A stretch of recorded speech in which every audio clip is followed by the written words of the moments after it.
కొంతమంది కబంధ హస్తాలలో ఈ యొక్క కడప నియోజకవర్గం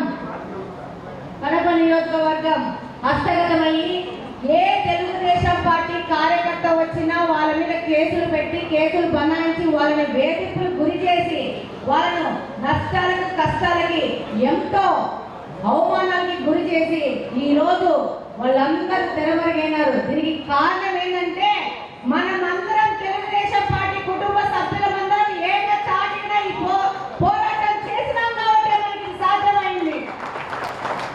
ఇదే ఐకమత్యం, ఇదే ఏకాగ్రత, ఇదే ప్రజలకు సేవ చేయాలనే భావనతో మనం ముందు రాబోయే అన్ని సంవత్సరాలు మనం గెలుపొందాలా అదే ఒక నిదానంతో ఈ రోజు కడప నియోజకవర్గంలోని ప్రతి ఒక్క కుటుంబ సభ్యుడు ముందుకెళ్తాడని నేను సంపూర్ణంగా విశ్వసిస్తా ఉన్నాను.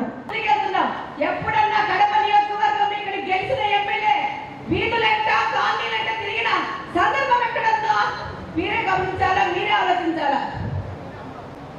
ఏ రోజైనా ఇక్కడ గెలిచిన ఎమ్మెల్యే డివిజన్ లో తిరగడం జరిగిందా? ఏ ఎమ్మెల్యే అయినా ఇక్కడున్న మురుగునీటి వ్యవస్థను బాగు చేయాలా, ఇక్కడున్న పరిసరాలను బాగు చేయాలా, మన కడపను బాగు చేసుకోవాలని చెప్పేసి ఒక్కొక్కరు మాట్లాడతారు. మేము 10 ఏళ్ళ నుంచి ఉన్నాం. మేము జిల్లా పరిషత్ చైర్మన్ గా